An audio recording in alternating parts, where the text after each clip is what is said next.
ശരിക്കും ഇപ്പോൾ നമ്മൾ കഴിഞ്ഞ കുറേ നാളുകളായിട്ട് കാണുന്നത് ഇവിടെ കേരളത്തിൽ പല സംഭവങ്ങളും നടക്കുന്നുണ്ട്. പ്രത്യേകിച്ച് കേന്ദ്രത്തെ പല രീതിയിൽ അക്യൂസ് ചെയ്യുന്നുണ്ട്, എസ്പെഷ്യലി ഫണ്ടിങ്ങിൻ്റെ കാര്യത്തിലും. പിന്നെ കേന്ദ്രത്തിൻ്റെ പല പദ്ധതികളും കേരളത്തിൽ വരുന്നില്ല, നടപ്പാവുന്നില്ല, പ്രോപ്പറായിട്ട് നടക്കാവുന്നില്ല, അങ്ങനെ ഒത്തിരി പ്രശ്നങ്ങൾ കാണുന്നുണ്ട്.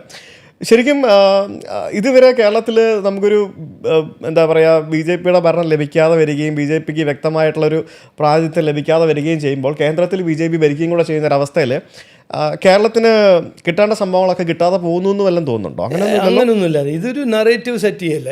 ഞാൻ പറയട്ടെ, ഞാൻ മുഖ്യമന്ത്രിയോടും കോൺഗ്രസിൻ്റെ രാഹുൽ ഗാന്ധിയോടും ഞാൻ ക്ലിയർ ആയിട്ട് പറഞ്ഞിട്ടുള്ളൂ, നമുക്ക് ഡിബേറ്റ് ചെയ്യാം.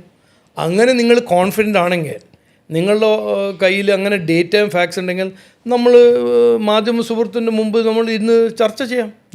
എന്തിനാണ് നിങ്ങളൊരു ഒരു സ്റ്റാറ്റിസ്റ്റിക്സ് എടുത്തിട്ട് ഒരു ഒറ്റ സ്റ്റാറ്റിസ്റ്റിക്സ് എടുത്തിട്ട് ഒരു നറേറ്റീവ് സൃഷ്ടിക്കാൻ നോക്കുന്നത്?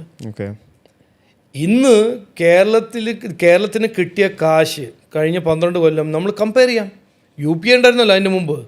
എത്ര കാശ് കിട്ടി? എത്ര കാശ് നരേന്ദ്രമോദിജിൻ്റെ സർക്കാർ തന്നു? എത്ര ഡിവല്യൂഷൻ നടന്നിട്ടുണ്ട്? എത്ര ഗവൺമെൻറ് ഓഫ് ഇന്ത്യൻ്റെ പ്രോജക്ട്സ് ഇൻവെസ്റ്റ്മെൻ്റ് ആയിട്ട് വന്നിട്ടുണ്ട്?